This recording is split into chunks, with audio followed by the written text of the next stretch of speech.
Ah, oh, siyempre, that's part of the risk and the sacrifice that you have to take when you stand up for what you believe is right. If I believe in something, I'll die for it. China, anti-China, pro-US, anti-US, pro-BBM, anti-BBM, pro-PRRD. Hindi ko masyado narinig yung pro-Pilipino. Ayun na nakakalimutan. In this personal conflict, too much partisan politics, nakakalimutan yung country. Nakakalimutan kayo, yung future ninyo. Pag ang tingin mo level, ganon, paligid, kikita mo yung mga wall, di ba, mga pinto, yung rehas. Pero pag tumingin ka sa taas, kahit na nasan ka, pareho itsura ng langit. True. Di ba? So, you look up. Feeling mo nasa laya ka. Yeah. So, the constraints are physical. Pero pag yung utak mo at yung puso mo, na-realize mo na pareho pala.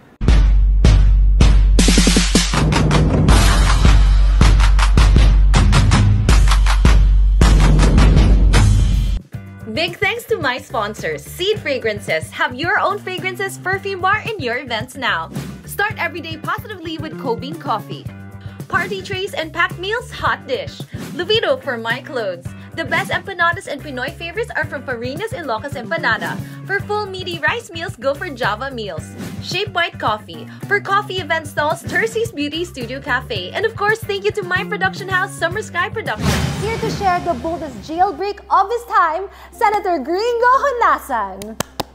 Senator! Yes. Hello po. Hello, Karen.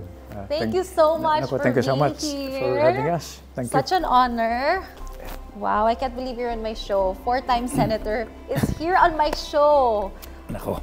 A rebel military man, all put together. Wow! Can't believe you are here. You were in prison 2 times po, no? 2 times, one in 87 and one sometime in the 90s. Wow. Oo.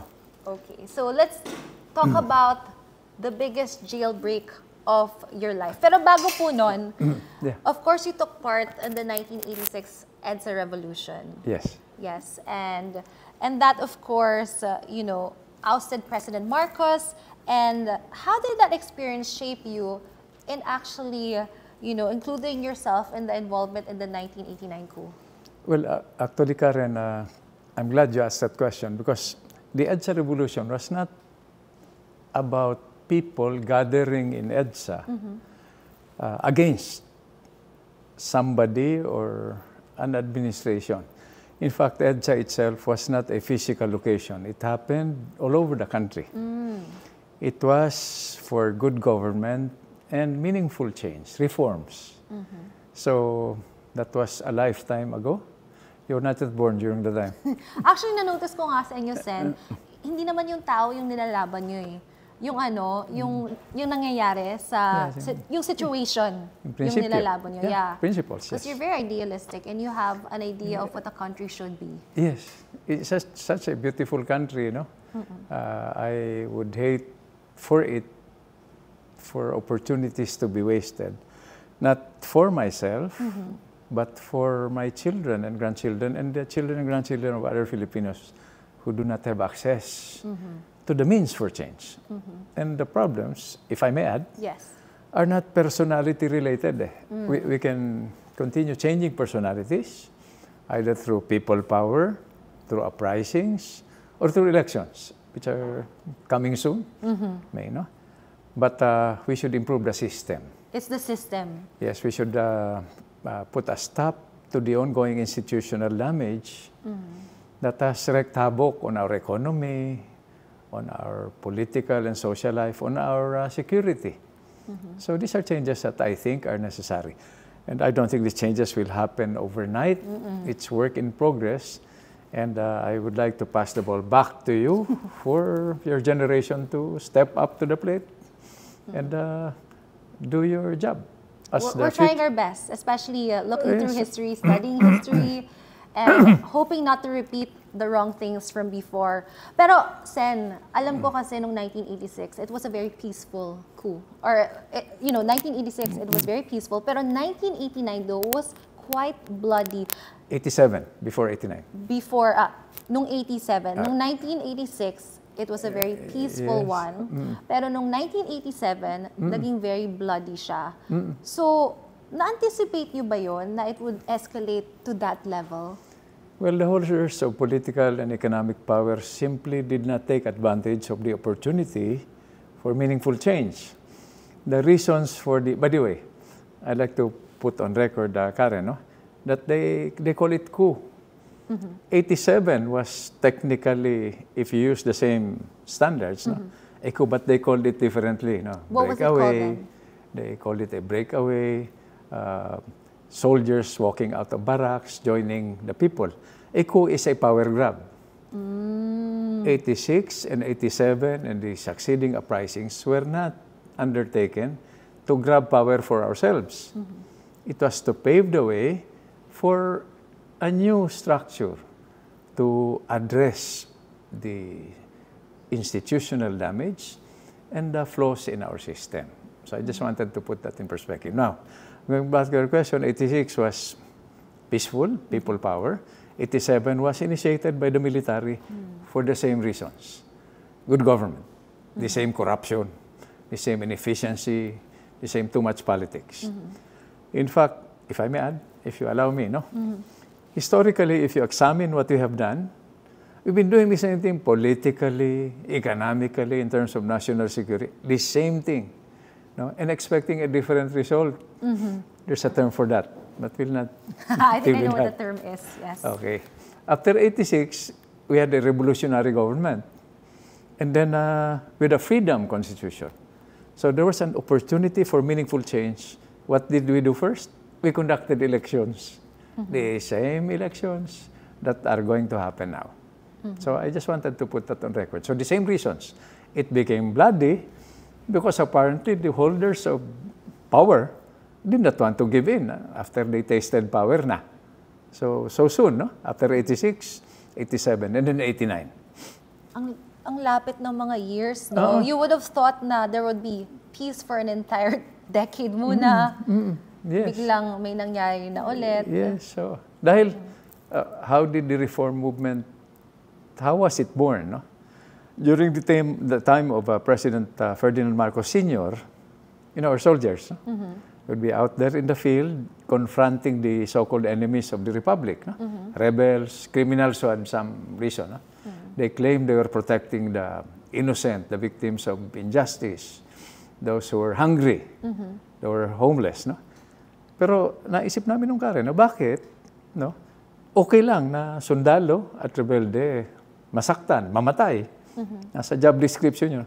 Ang hindi katanggap-tanggap sa amin, what was unacceptable to us, was when innocent civilians, men, women, children, young or old, whose lives and property and liberties were destroyed.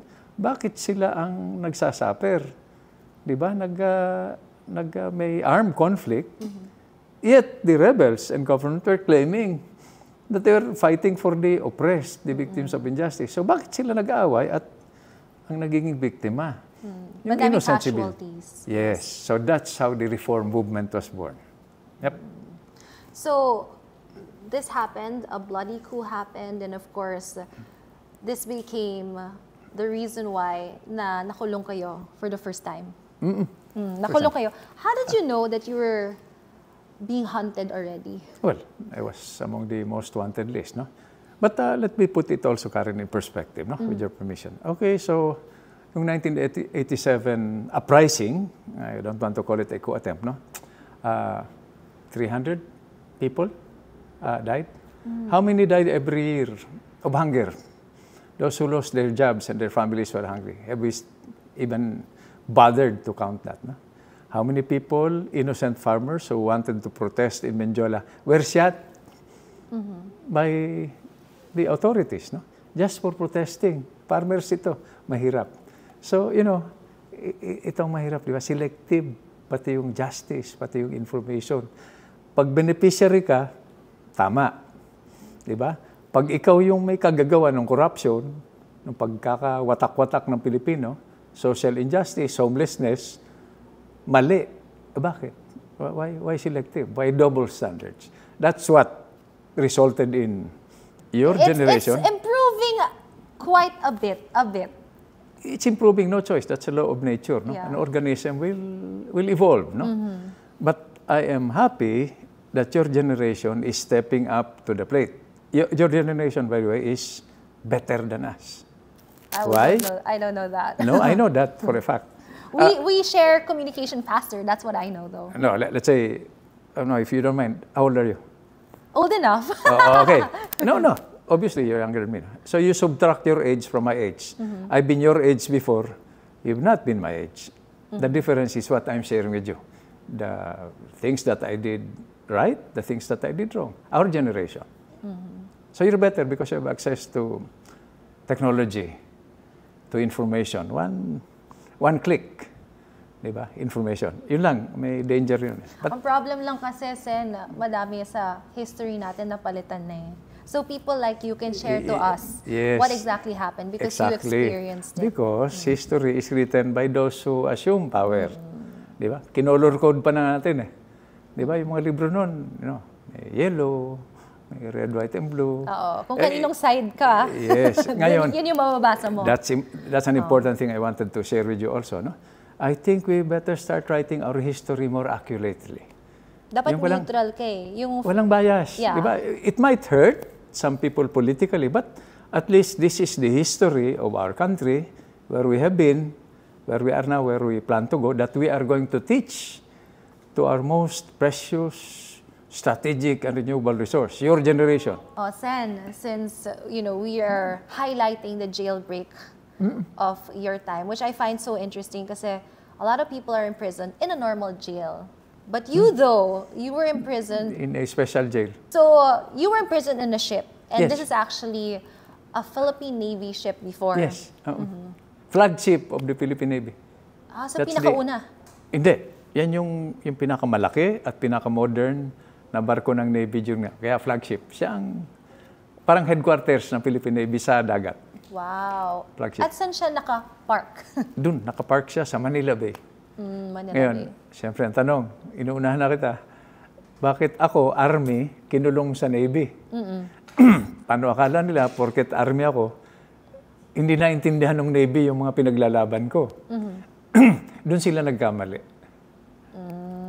So, naging friends mo yung mga Hindi, taga-Navy. not at the start. O sige nga, Sen, ikwento mo sa akin, nung time na hinahanap na kayo ng gobyerno, na since you said nga, kayo yung number 1 dun sa kanilang list na kailangan ikulong. Ang taas ng bounty sa ulo ko eh. How much was it? Mga 5 million lang naman.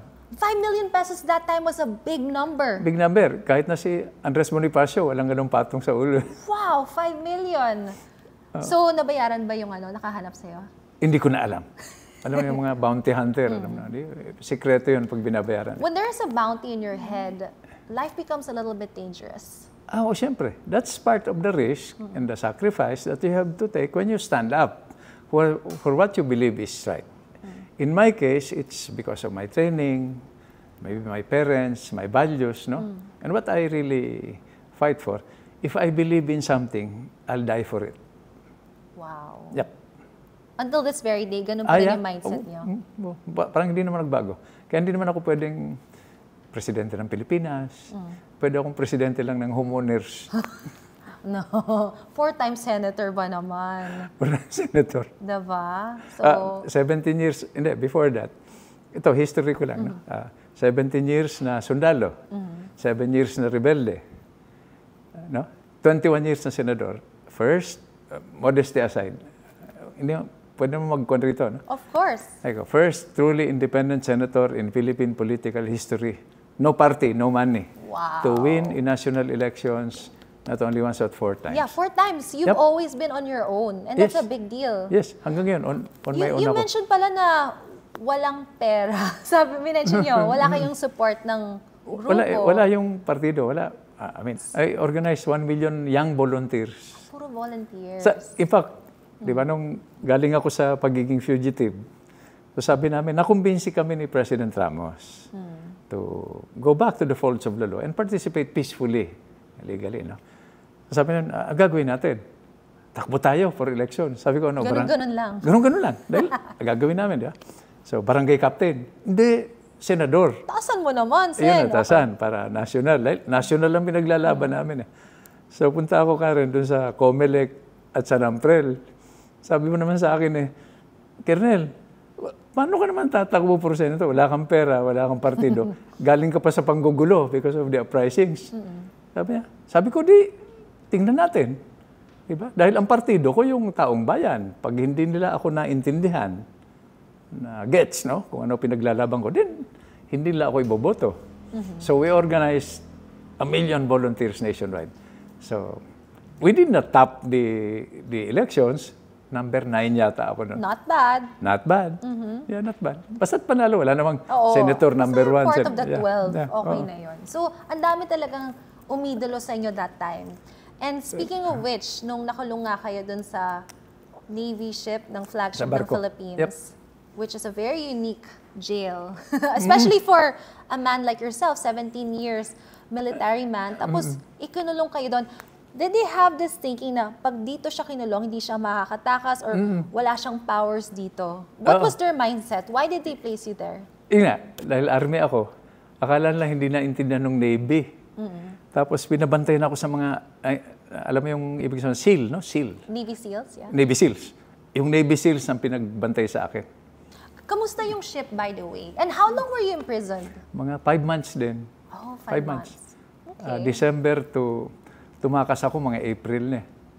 Sige nga, ikwento niyo sa amin, Sen, like, nung unang nakulong kayo, what was it like? Yun, yung unang nakulong sa barko, yeah, sa ship. When you were in prison for the first time, when you entered the ship, when you found out it was going to be a ship, what was the experience like? Siyempre, malungkot ka dahil kukulong ka, no? Ayan. Sabi ko, nako, ito na siguro yung end, yung period ng public service ko. And then I started talking with some of the crew. Dahil, di ba yung mga barko, may bintana na bilog, yung tinatawag na porthole, no? Yes. Wineldingan pa nila ng bar na gano'n. Baka akala nila, makakalusot ako ron. Ang liit na nga nun, no? Ang liit na nga, okay. Ganun sila ka-paranoid. And then I started interacting with the captain of the ship, the crew. They weren't told na they weren't allowed to, engage with you? Walang ganon rules? Wala akong naramdaman. In fact, kinakausap ako Sa start pa lang po, pagpasok nyo pa lang ng no, ng pero ship? siyempre mahigpit. Di ba? Doon ako nilalak yung pinto. Doon ako sa may forward cabin. No? May hangin naman na pumapasok. Oh. May hangin. The least you can enjoy. The least, oo. Tapos nakikita ko yung Manila Bay, yung Rojas Boulevard. So medyo... So wait, nakapark po talaga sa Manila Bay? As in, hindi siya sa gitna ng sea nakapark? Hindi. Dahil siyempre, pag sa gitna ng sea, baka mas vulnerable siya pag i-rescue ako ng mga kasama ko. So doon sila para malapit mag-rescue, mag-respond for any emergency.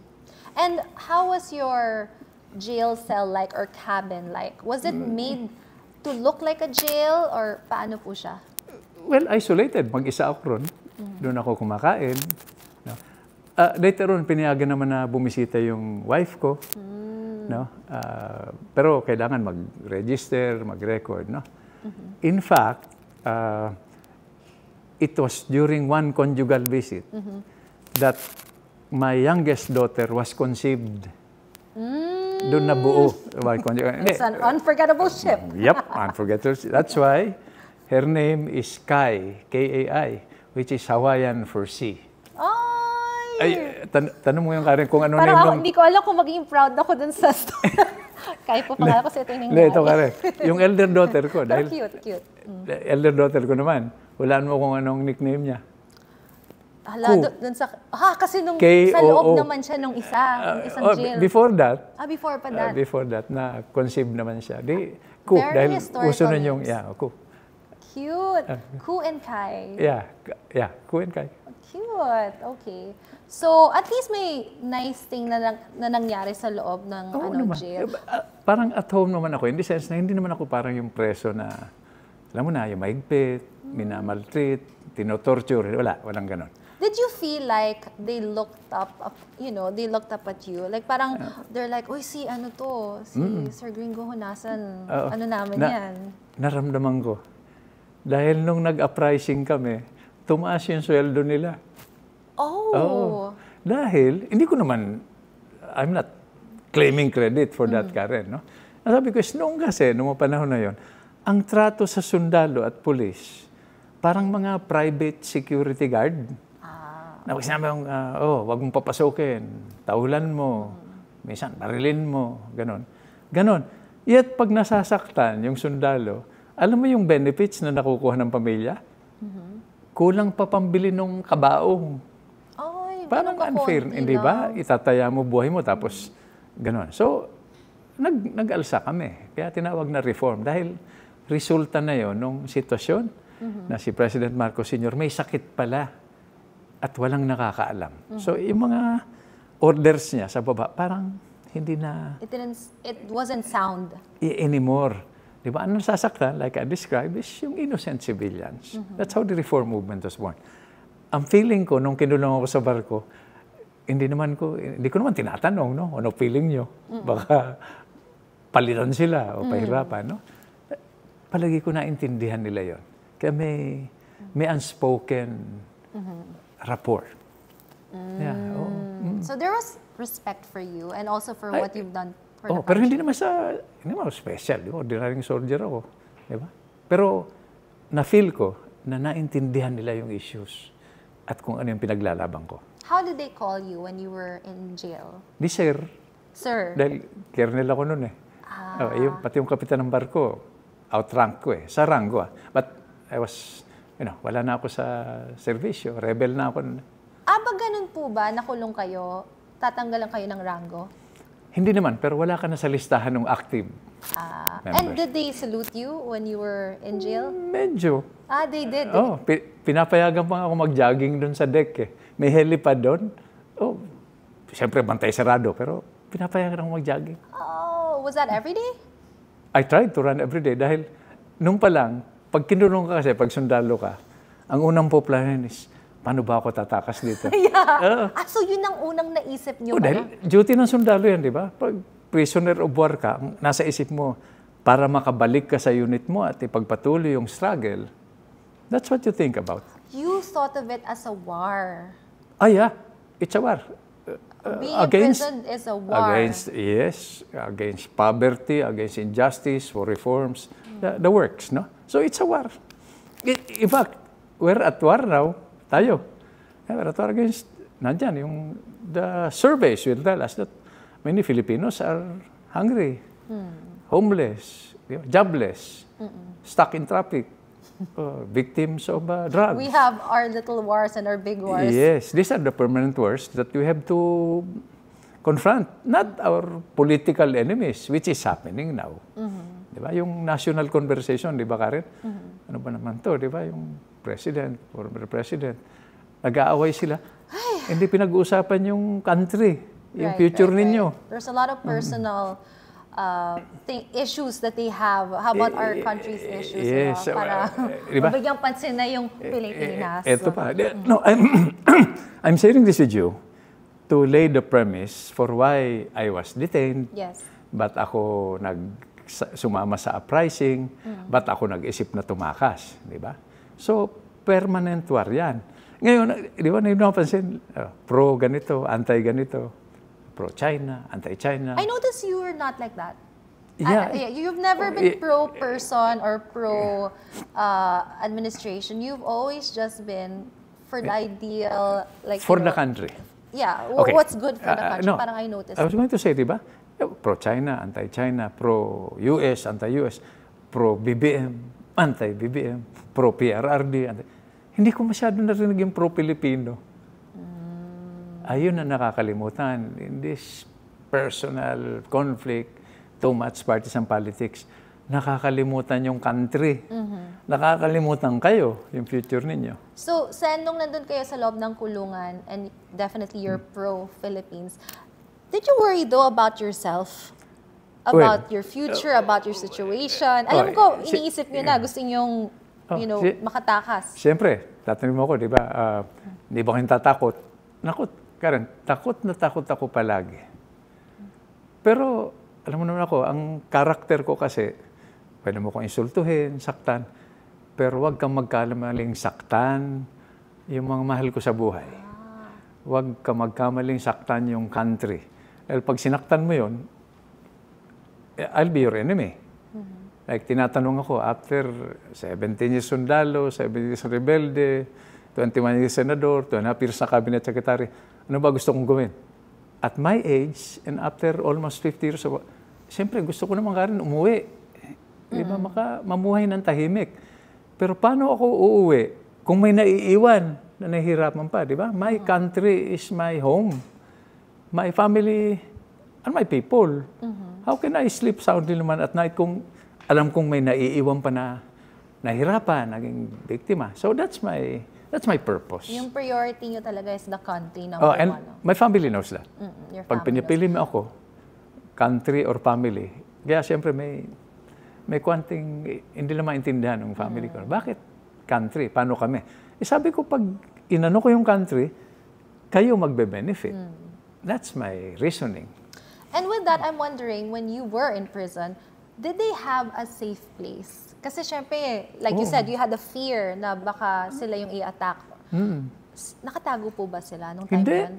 Kaya nga, yung bahay namin sa Marikina, siguro ilang beses na ni-raid dyan eh.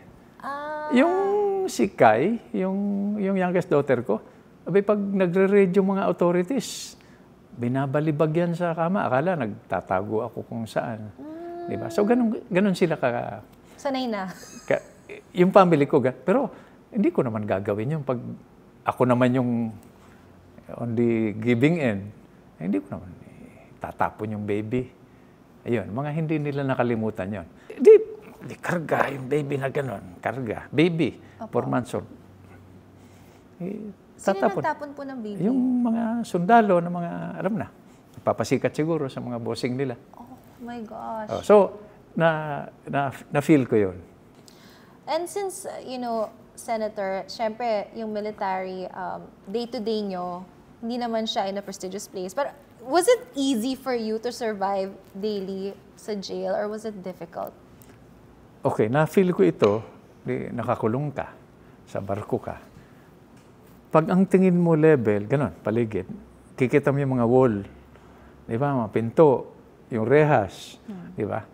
Pero pag tumingin ka I'm not philosophizing, hindi ako nagdadrama, no? Pero pag tumingin ka sa taas, kahit na nasan ka, pareho itsura ng langit. True. Di ba? So, you look up. Feeling mo nasa laya ka. Yeah. So, the constraints are physical. Pero pag yung utak mo at yung puso mo, na-realize mo na pareho pala. Di ba? Yung iba nga, nasa loob ng subdivision, ang pili nyo, parang sila nakakulong. May security guard, di ba? Daming tatanong. Pagdaan namin kanina, daming tanong eh. Sa pagpunta. Ang point is, prison is relative. Sometimes it's self-imposed. True. When you're imprisoned by your thinking, di ba, hindi ka broad-minded, then imprisoned ka. Physical ito eh. Kaya nga sabi ko, physical lang ito. Pagplanuhan na, paano ako tatakas? Yun po talaga yung initial na iniisip nyo araw-araw, paano ako tatakas? Hindi naman araw-araw ka rin, di ba? Sabihin, pagpasok ko, sabi ko, ang layo nito Layo nung lalanguyin ko pag tumalon ako sa dagat. O nga, ano pong naisip nyo? Ano yung mga options nyo nung time na yan? Kung paano ko itatakas? Kung paano ako tatakas? Yeah, ano yung mga naisip nyo? Ito, possible ito. Talon ako, to. langoy, o i-rescue ako, o may yung mga kasamahan ko, maka-hijack ng helicopter from the air, paba sila ng lubid, akyat ako. Mga ganong options. Pero I felt then, Karina, I'm on my own. If I want to escape, wag na ako mandamay ng iba. At so, eventually yun yung naisip nyo? Yes, so wag na ako mandadamay ng iba. So, I suppose you'll be asking, how did I... Escape, yes. Escape, So, eventually, naging kaibigan nyo nga po yung mga Navy SEALs. And inidolo nga po kayo, di ba? Paano po yung relationship nyo? Paano nakapunta sa part na tinulungan na kayo makalaya? Okay, December ako nahuli dahil nag-meeting kami, radio meeting. Yun, Holy Week. Parang itong mga darating na araw. Thank you, Lord. Okay, Holy Week. Sabi ko, tinawag ko yung team leader ng SEAL. Sabi ko, I won't mention his name anymore. Dahil, sabi ko, alam mo, Lieutenant, kailangan kong bumalik sa struggle. Yeah, bumalik sa dati kong ginagawa. So, ganito ako ang sasabihin ko sa'yo. Susubukan kong tumakas. Nagpaalam po kayo? Nagpaalam ako. Napaka-bobo ko talaga. No? Susubukan kong tumakas. Okay, pag tumakas ako at nakita niyo tumatakas, barilin niyo ako. No hard feelings. By that time kasi, Karen, may experience na ako na binabaril. In fact, I have bullet wounds. Actually, bullet. Yeah, many. Okay, but don't ask me to take off my shirt. Para. Okay. Yeah, okay. So, hindi ganun kasakit yung bariling ka. Sanay na po kayo. Diba? Sabi niyo, parang hindi na ganun kasakit. May konting sakit, pero tolerable. I'm sure, kahit ikaw. Dahil unang tinatamaan yung nerve endings, di ba? Yung nerves. Sumasakit. Tapos, numbness, manhid. Alam mo kung kailan grabe yung sakit? Pag nag-survive ka at umabot ka sa operating room, siyempre, i-injectionan ka ng anesthesia. Pag nag-wear off na yung anesthesia, yun, mamibilipit ka sa sakit. That's if you survive. Which you have done. I survived. Which you have experienced. Still before you, no? Kung fatal, let's say, tama mo sa ulo, di, wala ka ng guest ngayon. Blanco. Yes. Okay? So, I explained that, no? So, barilin niyo ako, no hard feelings. Saan po pala kayo na baril before? Saan yung mga areas? Okay. On cam? Ayan, turo niyo lang po. Ayan. Yeah, one. Grenade. Grenade? Dito. Ano pong Sharpness. feeling ng grenade? Ganun din. Nabuhay ako. Tapos may bullet hole ako dito sa right thigh. Okay. Na, pinalitan yung artery ko ng plastic. Wow. Yeah. You're bulletproof po pala. Hindi naman. Shockproof, maybe. Shockproof. Waterproof. So, ganun. So, anyway. Grenade, dito po, you were shot here, here. Pero, hindi interesting. Sabi ko doon sa official, barilin niyo ako. That's first option. Di ba? Barilin niyo ako. Yun ang utos sa inyo eh. Second is, hayaan niyo akong tumakas. Siyempre, parurusahan kayo. But survive that, di ba? So, ang pinakamahirap yung pangatlong option, Which is? Sumama kayo sa akin. Takas tayo lahat. Anong reaction po niya? Siyempre, namutla ng konti. Alam mo na, siguro ito pa lang si Unasan, si Raulo talaga. Nagre-recruit pa. Nagre-recruit pa. So sabi niya, sir, mag-uusap-usap muna kami kung babariling ka namin, kaya ka namin tumakas, sama ko sa iyo. After mga 2 hours, nag-inuman. Kasama po kayo? Hindi. Balik siya, sir, nag-decide na kami. Sabi ko, ano decision ninyo? Sama kami sa inyo. Wow! Just like that? Just like that. Sabi ko, teka muna, pag sumama kayo sa akin, tapos na yung karir ninyo. Pamilya ninyo, kalimutan na muna. Pero ako, nakakataba ng puso dahil alam niyo yung pinaglalaban natin, di ba? Alam niyo. Yan. So, ganun. Tapos, pati pala yung crew ng barko, parang naintindihan na nila. So, hindi naman to pagmamayabang Karen. Pwede kong itakas din yung barko eh. So everyone was on your side? The majority at least. Yung iba siguro undecided. Pero pag... Or wala na. Ngayon, bakit kamo hindi na namin kinuha yung barko? Bakit po? Hindi ko alam kung saan ipaparada yung practice ng Philippine Navy. Medyo mahal ang parking doon. Parking, saan ako kukuha ng kumot na pang-takip doon. Laki po. Laki. Flagship, 300 meters, may helipad. So, when they told you na sasama po sila, what was your reaction? Siyempre, lalo akong kinabahan dahil, can you imagine, that's 14 people giving me the responsibility for their lives, for their families, for their future. Imagine mo yung konsyensya ko. Kung binola ko sila, di ba? Naniwala sila sa bolero na katulad ko. Hindi ko naman sila binobola. Di ba? So the question now is, paano? Paano po kayo lumabas? Okay. Ginawa namin ganito. Holy Week nga, di ba? So may balita na itatakas ako ng mga kasamahan ko. Lumabas po yung balita? Hindi, siyempre, intelligence report. Ano ang report nila? Balita, i-rescue si Colonel Onasan, gano'n. So sabi ko, ang gawin natin ganito, Good Friday, rubber boat sila di ba? Sa dagat kami. Alas 10 ng gabi, patrolyahan ninyong paligid ng barko. Baka may gusto mag-rescue sa akin Alas 10 Good Friday. Kinabukasan, 2 o'clock na madaling araw, patrolya uli kayo. Ikot, di ba? The following day, Black Saturday, before Easter Sunday, di ba? So, patrolya uli kayo, alas 10. Alas 2, di ba? Almost, Saturday, Easter Sunday, di ba? Pagbaba ninyo for the 2 o'clock patrol, pahiramin niyo ako ng uniforme at saka nung bonnet. Sama na ninyo ako. Okay. Yan. So, yun ang plano. You wore their uniform. So, gano'n. So, siyempre, pagdaan namin dun sa entrada ng barko, may hagdanan sa gilid. Di ba? Ako, malay naman nila na ako yun, magpapatrolya. So, nag-establish muna kami ng pattern. Yun. Were you with other mga kaalyado nyo? Kasi I know you weren't the only one in prison there. Yeah, I was alone in that ship. In that ship? In other ships, there were some of those who were involved in the 87 uprising. Oh, did you guys unite? Were they able to escape also? No. Just you. Ako lang muna. Okay. Pero nakakatuwa, Karen, dahil yung Navy, pati yung mga bantay namin, mapansin mo ang bilis. May puwersa na kami sa Navy noon. Di ba, 87? Kaya nangyari na naman yung 89 uprising. Kasama nyo na sila? Oo, pati yung barko na. May mga barko na kami noon, mga aeroplano na. Wow! Ito pa, si Vice President Salvador Laurel. Vice President ni former President Cory Aquino. I mean, just putting this on record para may sulat naman ang tama yung history. This is just my version. Okay. Okay. So, nagpunta yung mga Navy officers na kasama namin kay Vice President. Sabi na, Mr. Vice President, mukhang kayo nakakaintindi ng nangyayari sa military. Kung gusto niyo, we have already a force in the Navy, no? Gusto niyo si Onasa na nakakulong, dadali namin dito sa inyo.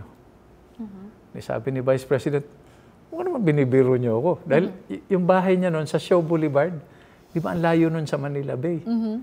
So, ang ginawa nitong mga opisyal, pinasundo ako ng rubber boat. Sinamahan ako ng kapitan.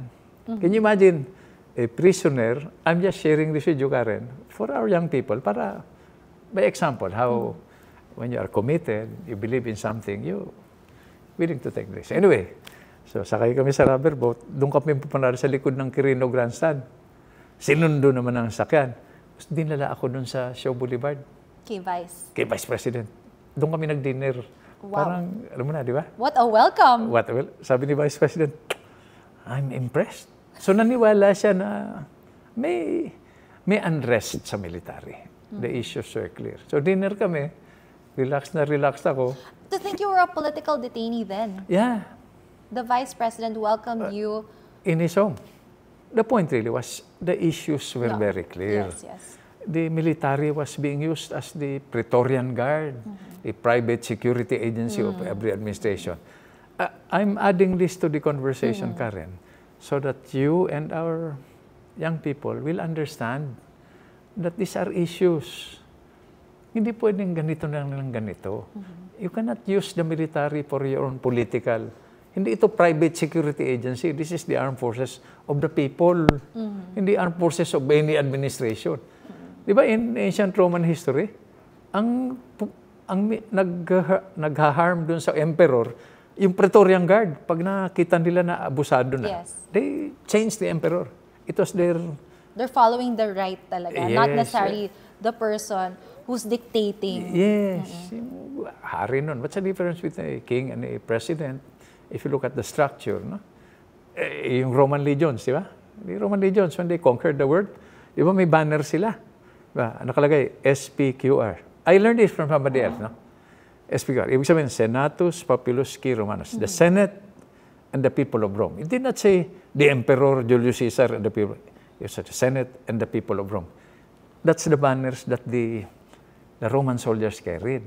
So that was a tradition that we inherited.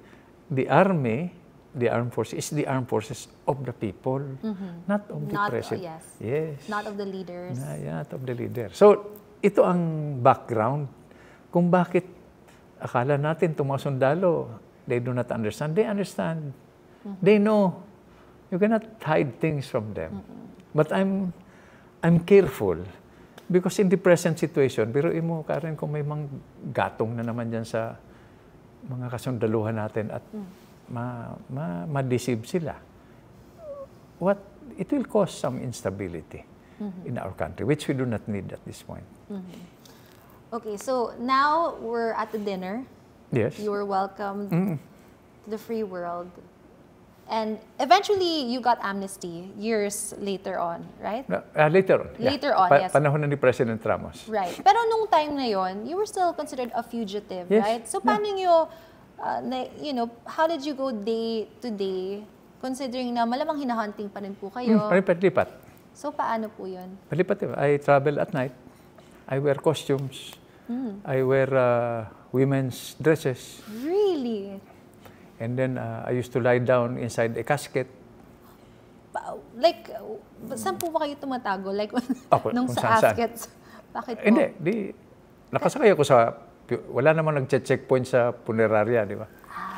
Ganon. Okay. Minsan naka-motor, naka-mask, alam mo na, naka-bandana, hindi pa uso nun yung face mask, di ba? Naka-bandana, ano. So you did your best to hide. How long was this? 7 years. Off and on. Di 7 ba? years you were running away. Positive. Nagtatago ako nung Mount Pinatubo, eruption, nagtatago ako nung earthquake sa Baguio. Yeah. Kamusta po yung family niyo nun? Ayun, yun ang mabigat because they grew up without a father figure. Di ba yung Cookie, Ku and Kai grew up. So when I was able to surface because of the amnesty, una kami nagkasama sa kotse. 3 years or 2 years old. Sabi sa mama nila, Mama, meron pala kaming papa. Oh. Nung time po noon na tumatago kayo, were you able to send letters to them? No, we were able to see them. Oh, But it okay. was a major operation. Lipat ng sakyan, ganun. Major operation palagi. Anong klase pong interaction yon? 30 minutes lang to an hour, 1 full day? Minsan, depende sa sitwasyon.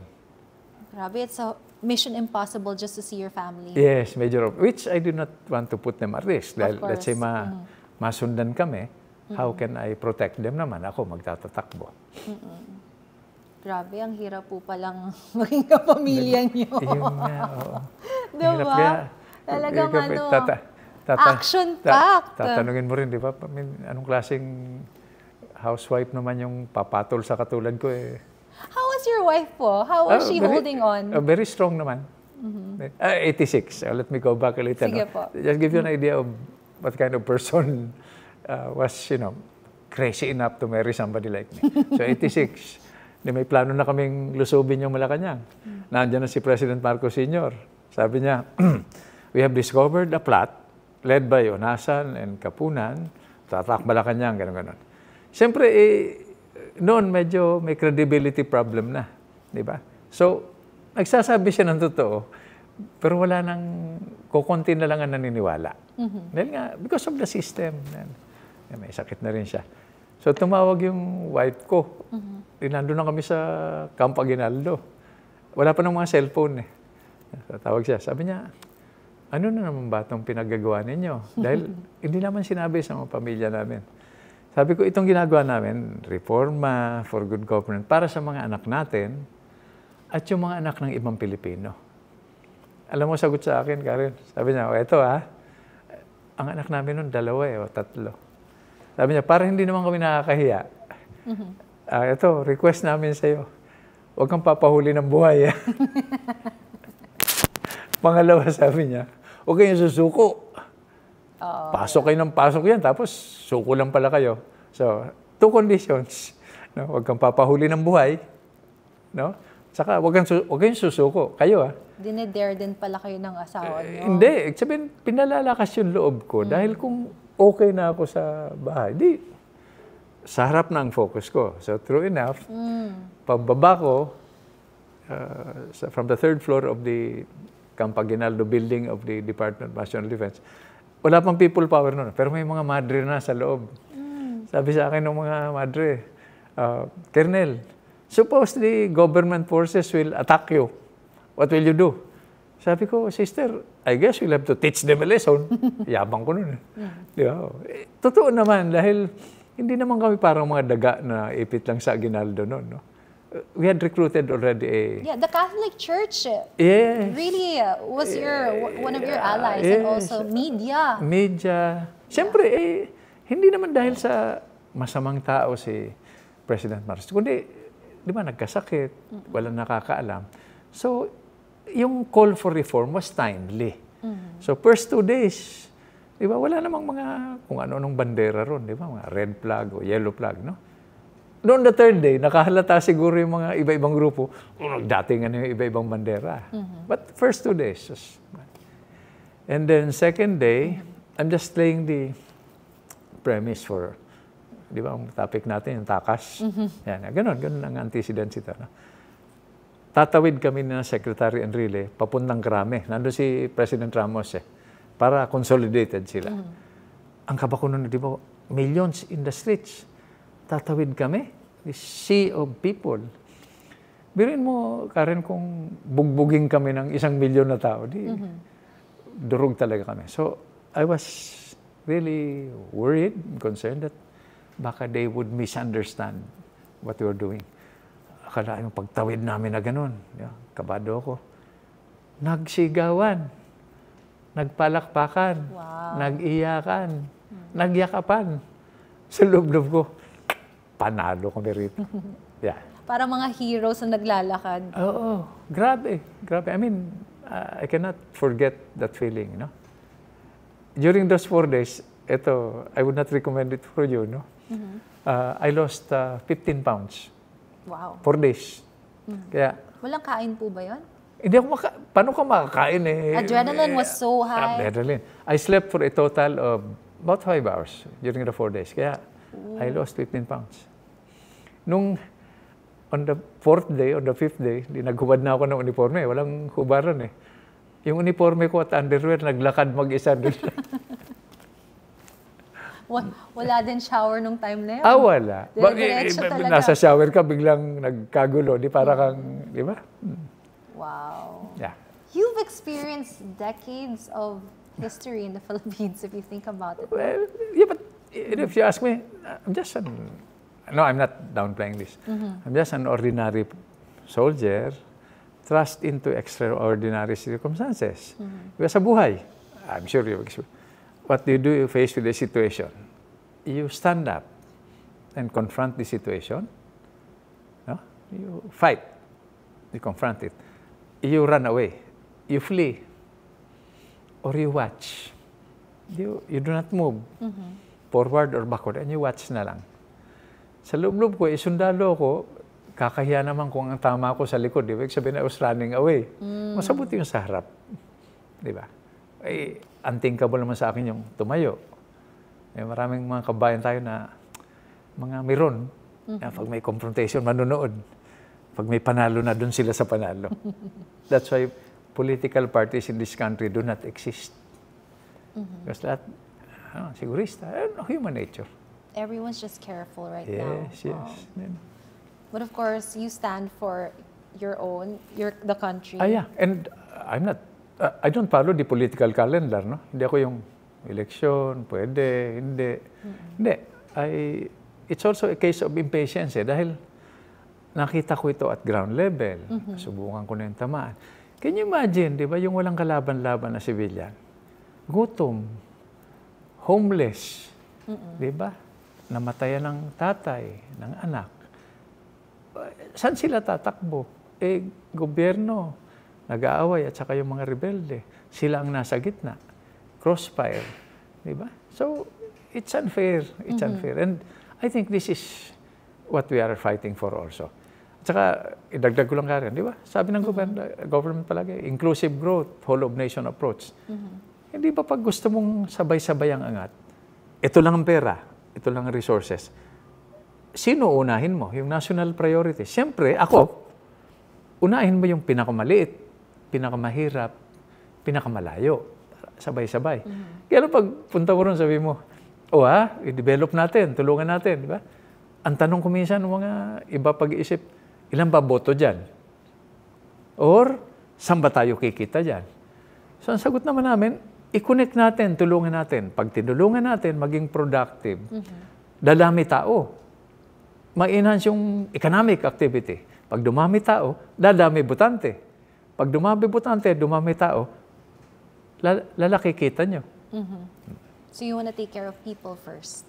Yeah, and that's the most precious and important, especially our young people. They deserve naman a beautiful country ito. Okay, Sen. So, ayan. Yeah. Fugitive na kayo. And then, 1989 happens. You are imprisoned once again. But this time, Hindi. detained. Detained. Komperensya na naman, ganon. Pero kung na ako, for OCOD na ito. Ito yung OCOD. Mga 2000 something. Yan, OCOD meeting. Okay. Senator na ako nun. Senator na pala kayo noon. No. You were a senator and you were a part of the OCOD mutiny. I was implicated. Implicated. Tinuro ako na ako yung nag-inspire sa kanila. Di ba? Dahil itong mga batang opisyal, nagpunta sa akin, humingi ng advice. Di, binigyan ko naman ng advice. Ano po yung advice niyo? Sabi ko, eto pinagdaanan namin. You derive your lessons from there, no? Tapos, pina-attend ako ng mga meeting nila. Ako So, naman. kasama po kayo. Ako naman. Siguro. Di ba? Pinagkukunan ng picture ng mga ano. Di ba? So, akala siguro ako yung nag-udyok. Nag-inspire sa kanila. O di, kinulong ako. Nahuli na naman ako nung one time. So, Santa Rosa naman. How was that like naman po? Okay Especially you were a senator then. Yeah. Oo. No, I was not a senator anymore, no? Dahil may 2 consecutive terms, tapos may 3-year break. Yan, okay. So, kinulong ako. Itong interesting naman. Dahil sa Fort Santo Domingo in Santa Rosa, Laguna, is where Fathers Gomez, Burgos, and Zamora were executed. Right. So, yan ako. So, tuwing dunong ako sa bintana, sabi ko, dito pinatay sina Father Gomez, Burgos, and Zamora. Baka pag ni-restore yung death penalty, sampulan ako. Sabi ko, okay lang. Pero doon pa lang, pinaplano ko na rin kung paano ako makakalabas. Palagi. Iba na yung jail noon kasi hindi na ship. Totoong city jail na po yun. Tsaka 3 bakod ang dadaanan mo. Yan, So, paano po kayo nabuhay sa isang city jail? Hindi naman city jail. Malayong lugar eh. Pagpapunta kang Tagaytay, dadaan mo yung Santa Rosa. So, it was parang a precinct? Ganon? Hindi. Jail talaga. Sa loob ng isang military camp. Okay. So, a lot of the political detainees were there as well? Yes. Former President Estrada was jailed there. MILF commander, si Chairman Nur Miswari was jailed there. Did you guys get to interact with each other? No. After their time na. Wala na sila doon. Mag-isa rin ako doon. Oh, you were alone? Okay. And how was it like? Kasi sabi niyo 5 months lang din po kayo sa loob. Tapos, grinant na ako ng bail ng korte.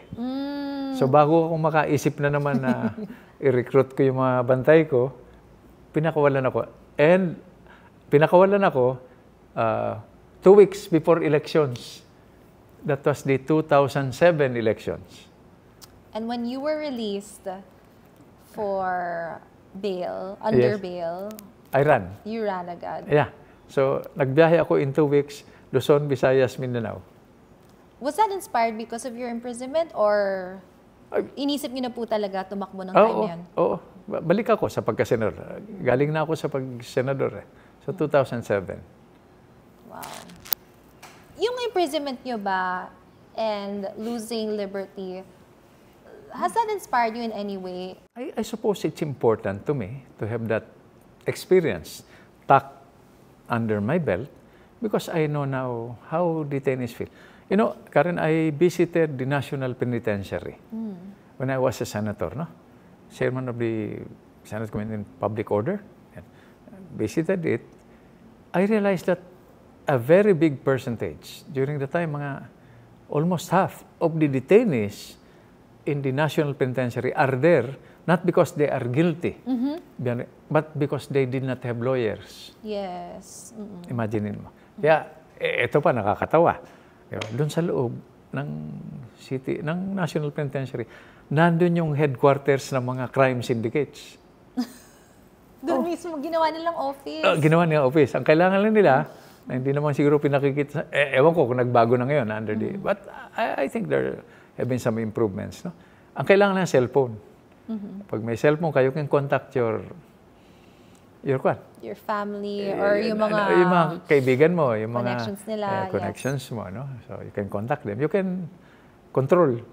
So, nasa loob ka ng kulungan, secure ka, may gwardiya ka na, bako, di ba? Hindi ka na pwedeng headquarters po, no? Hindi ka na pwedeng hindi ka na pwedeng arestuhin dahil nasa loob ka na eh.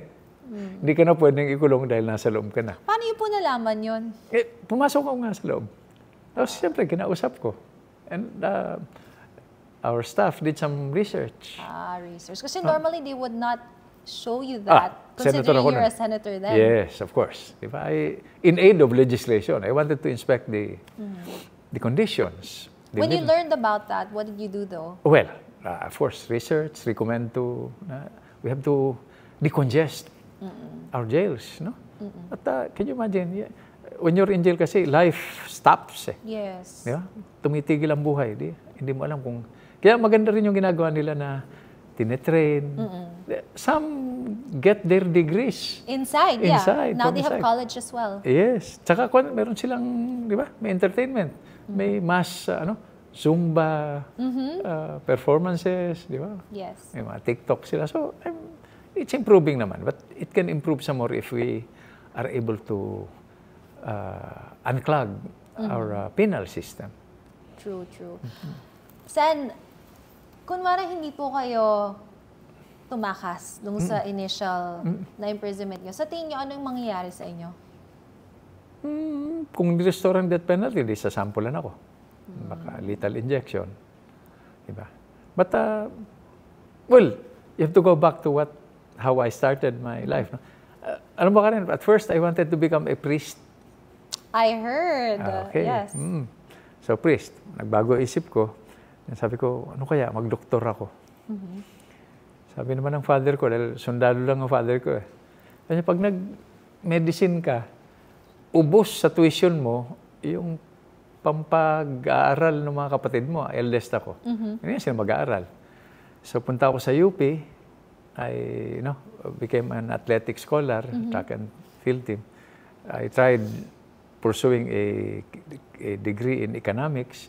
Hindi ako umabot sa School of Economics. Sabi ko sa father ko, hindi ako sure kung ano gusto ko. Sabi niya, kuha ka ng exam sa Philippine Military Academy. So, kuha ko ng exam, pasok ako. The rest is history. I became a member of the PMA class of 1971, which was the biggest class during the time. It has a different attitude also. Tsaka you were well awarded there, di ba? Ang dami yung titles, accolades, and also you became the first colonel the youngest first colonel in the Philippines. When I took the exam, for the record, I topped the exam. 10,000 applicants. Then, for 4 years, I was class president. I graduated with the highest honors in leadership. I was the baron of my class. Perfect score for 4 years. Wow. So, anyway, that's past. I don't want to deal with that because it will be defined by the future. Pero very impressive though. Quite impressive. Eto, Sen, if you had a chance to give a message to yung mga Navy SEALs na nagpalaya sa inyo, what would it be? Yeah, na sumama sa inyo. Oh, yeah. If you had a message for the Navy SEALs that helped you in escaping, what would your message be for them? Some of them are still with me now. Oh, so they're loyal, Yeah, they rejoined the service. They went through their career. Some of them have passed away. But I always tell them, naman, it was worth it. We did it not for ourselves, but for the country, for our children. And no regrets. Always lessons learned. A message for the political detainees. For the political detainees? Yeah, that are in prison right now. The sky looks the same. No? When you look up. So don't look at the fences, the barbed wire. No? One of these days, things will change. You'll be out on parole. You'll be rehabilitated. You'll earn degree inside. Diba? God is just naman. Whatever you call Him. God. Election na naman. I was telling some of our people, diba? Victory in life struggle, success, is in God's hands. It's God who determines that. No? I believe, I'm not that deeply religious. No? Pero cheating, yung panlalamang sa kapwa, kagagawa ng tao yan. Yung gawa ni God. So, we do have our own destinies, diba? Yeah. Oh, if we are to be placed in a prison, shot by a gun or, you know, biglang nabomba ka, that's all part of the plan of God. And now you're here. You're actually running once again as a senator. Yes. So what are you fighting for this time? Security. Security in our homes. No? For families to at least eat together 3 times a day. Cooperation in our communities, securing our communities, no? By encouraging them, inspiring them to cooperate with each other, no? Order in the state, in government, no? Nasa ayos lang lahat. And then inclusive growth for the nation. Sabay-sabay yung pag-angat, hindi naman yung kung saan kikita, saan maraming both. And security in our shores. Okay? We cannot give what we do not have. We cannot share what is not in our hands. Kung yung mga anak ko na voting age, yung mga kaibigan ko, hindi ako iboboto, why will I stand before the electorate naman and ask them to vote for me? I cannot give what you know. But most of all, Karen, no? I think security means counting our blessings, no? Together. Of course, an archipelago, merong mga Ilocano, Bicolano, Bisaya, no? But before anything else, we should be Filipinos. One flag, one nation, one people. So my prayer, my wish for everybody, including the guards who went with me to escape, the detainees, your generation is together under one flag, one people, one nation. We should continue dreaming hard. Should continue praying hard and continue working hard. This is a beautiful country. Pro-Philippines, that's what we're for, Pro-Philippines. Right? Yeah. So, thank you so much, Senator My Gringo pleasure, Honasan. Mayona. Nako, salamat, Karen. Hopefully, you will be a 5-time senator. Yeah, well, This I pray. But sabi ko, Karen, no? This is a win-win situation. Whatever the outcome is, no? Future leaders, if you decide to run for as a candidate in politics, you might want to study our campaign. No, wala kang pera, wala kang party. Ganun ba yung situation? Ganun ba yung situation nyo ngayon? Yes, kahit Wala ngayon. kayong pera. Walang party. Oh Kaya nga, kita mo, you're always independent po, no? always independent. But we formed a party, but that's another story altogether. No? Process. So you'll study this case and then study what we did right, what we did wrong. And when you become president or senator or mayor or governor, who knows? No, by the time this country would have been moving forward. No? We're very excited for you. Naku, thank you. Thank you for this privilege, this honor, this blessing, this opportunity. One sentence po from all your experiences in life, what would be that one sentence you will impart to all of us? Well, I'll just repeat what I said. No? One sentence. Dream hard, pray hard, work hard. Okay, there you go. I like the dream hard part. Yeah. Oh. Dream hard ka. Hindi ka nagpe-pray. So, pray ka naman and dream. Baka sabihin ni God, wala Walang kayo. ginagawa. Pray kayo ng pray, dream kayo ng dream. Tapatan naman ninyo ng konting effort, di ba? So, work hard. Last na po, anong unang gagawin nyo para ma-achieve nyo itong Pro-Philippines as soon as you become a senator? One word, my program, my platform is security. Diba? Yung ulit ko, harmony in our families, cooperation, communities, order in the state, inclusive growth for the nation, and security in our shores. Our children are our most precious, strategic, and renewable resource. No? They're better than us. So teach them by example how to be brave, how to be strong, how to be dependable, how to love your country. Maybe, I think I've said enough. That's a paragraph right there. So much things to happen for our country because we are pro-Philippines with Sir Gringo Honasan. Thank you so much, Thank you, Sen, Thank you so for much. being here in the show. Such an honor. You take care. Gringo Honasan's story is one of rebellion, survival, and reinvention.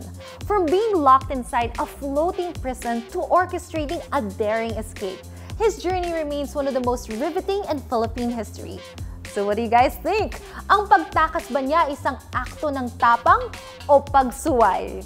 Let us know in the comments. And don't forget to stay tuned for more incredible stories of resilience and redemption only here on Columbia Stories. See you guys!